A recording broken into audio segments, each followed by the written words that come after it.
En plus, cette semaine, tu nous donnes 5 trucs pour que nos balades soient beaucoup plus agréables avec notre chien, avec notre pitou. Oui, promenades qui sont sûrement plus nombreuses et plus longues pour plusieurs personnes depuis le retour, justement, du beau temps, parce que cet hiver, ça n'a pas été facile.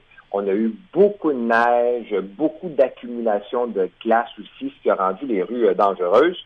Et nos chiens ont tous manqué de sortie. Mais là, tout ça derrière nous, Anne, et cette semaine, justement, je donne quelques conseils pour que les promenades se fassent bien. On est bien content. Premier conseil, Michel, pour une bonne promenade, il faut avoir le bon équipement.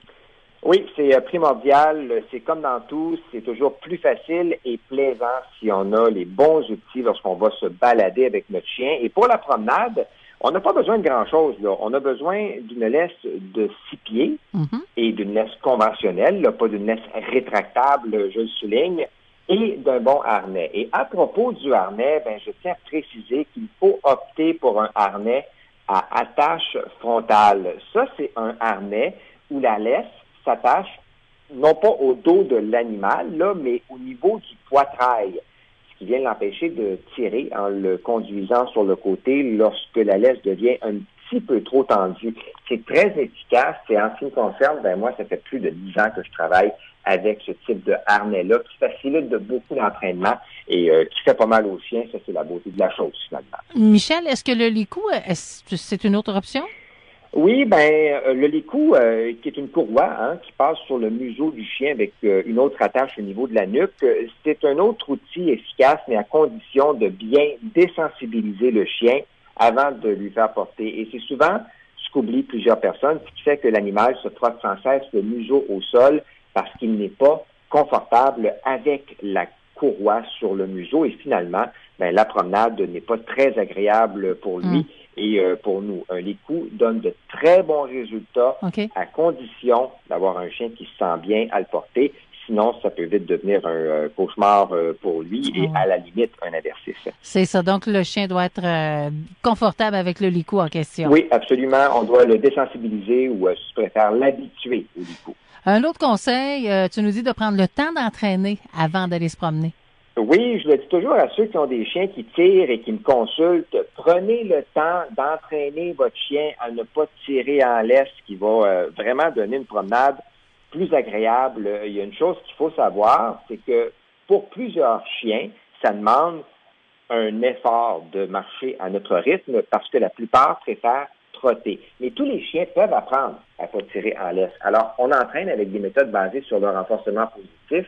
Et là, c'est le temps de le faire. C'est tellement plus plaisant de marcher avec un chien qui ne tire pas. Pour les gens qui ont besoin de conseils, j'ai des textes sur mon site. J'ai 1 ou 2 vidéos sur ma chaîne YouTube. Il y a aussi d'autres ressources intéressantes sur Internet. Et j'ai aussi mentionné que lorsqu'on commence à entraîner son chien à ne pas tirer en laisse, on le fait jusqu'à ce qu'il ne tire pas. Autrement dit, on est constant. Notre chien, là, peut pas ne pas tirer les vendredis, les samedis et les dimanches et tirer le reste de la semaine. Oui. On va le rendre tout confus. Alors, lorsqu'on se dit on commence l'entraînement, on le fait et on le fait jusqu'à la fin, finalement.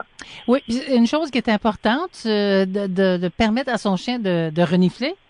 Oui, c'est probablement le plus beau moment de la promenade pour un chien dont l'olfaction et la perception la plus sensible, c'est son sens le plus développé. Il a un odorat qui est de 1000 à 1 million de fois supérieur à l'humain, si je me réfère à ce que je lisais là, dans un livre du vétérinaire Joël Dehaas. Et on doit lui permettre à notre pitou de renifler ou d'aller sentir parce que ça fait partie du plaisir de la promenade. C'est la façon qu'a le chien d'aller chercher toutes sortes d'informations et d'explorer. Et ça, c'est de la stimulation mentale. Alors, on le laisse faire, peut-être pas à tous les 2 pieds, là, parce qu'on veut avancer, mais plusieurs fois durant notre sortie.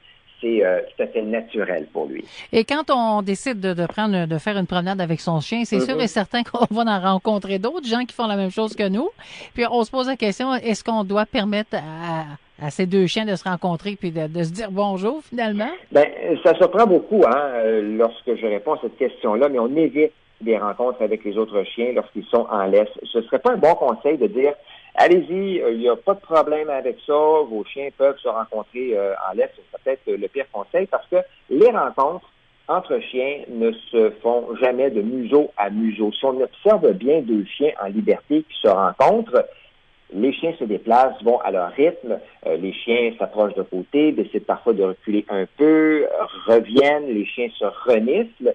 Et en laisse, c'est souvent pas ce qui se passe. C'est vrai. Le chien inconfortable peut pas fuir.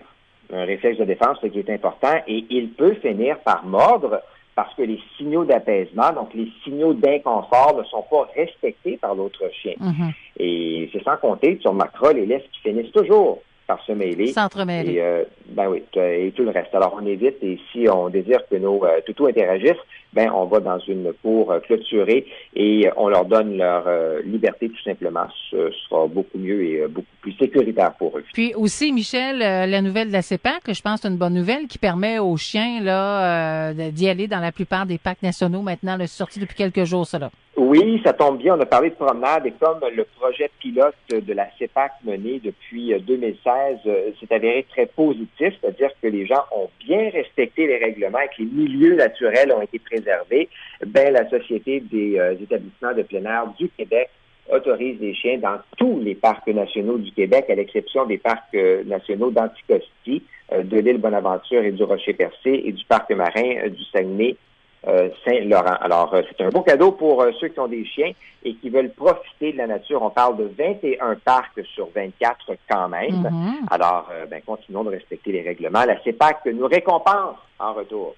Et grâce à toi, les balades avec Pitou seront beaucoup plus agréables maintenant avec ces bons trucs que tu nous as donnés ce matin. Merci, Michel Lacasse. Merci, Annetier. À la prochaine. Bye-bye.